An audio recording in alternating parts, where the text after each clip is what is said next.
But for me, what changed with respect to FEIH was a specific date, and that was January 16th of this year.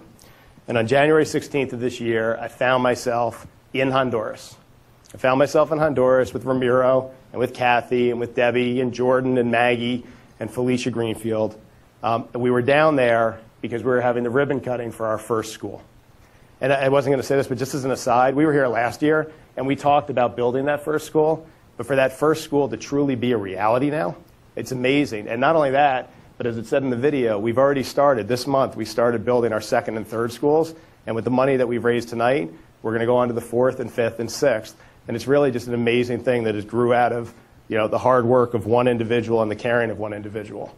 But here we were in Honduras. And we woke up on the morning of January 16th. And at 8 o'clock in the morning, it was probably already 80 degrees in the sun. It is hot in Honduras. I learned that quickly. And we jumped into pickup trucks, because that's how you travel around Honduras. And we started driving. And the first thing that we noticed was, as we moved down the road, it got poorer and poorer. The paved road turned into gravel. The gravel turned into dirt roads. The dirt was kicking up dust. And all of a sudden, we stopped. And we stopped because there was this dried-out creek. And to get around it and navigate it, it took time. So we had to stop, and they had to be careful. And we found out that that creek was really the border between the city, El Progreso Euro, and this community. This creek also, in the rainy season, wasn't dry. It would overflow. And people couldn't get in and out of this community when it overflows. So we kept going, and we came through the dust. And what you saw, and which I had never experienced, was pure poverty, right? We had stray dogs and livestock running around. You had kids in bare feet.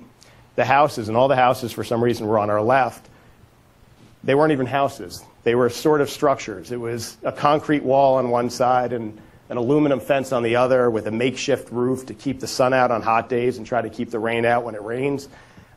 The kids, you could tell, they're looking for what's their next meal. Right? Can they eat a nutritional meal? Where are they going to go? The parents are looking for work.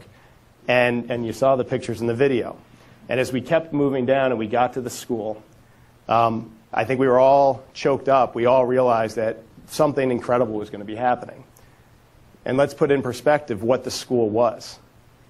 There were 2 classrooms before we got there, with dirt floors, no desks, no blackboards, no electricity, no fans, no ventilation. The roofs had holes in it, so if it rained, the kids couldn't go to school. These 2 classrooms were supposed to house grades 1 through 6, which meant the kids have to go to school in shifts. They're not even in school all day long. They had 2 bathrooms that were so dilapidated that the boys wouldn't use them, and the girls a lot of the times wouldn't even go to school. That's the school where these children in this community were going to. And when we showed up, we saw what FEIH did and what all of you did with your support. We had 6 brand new classrooms. We had real floors.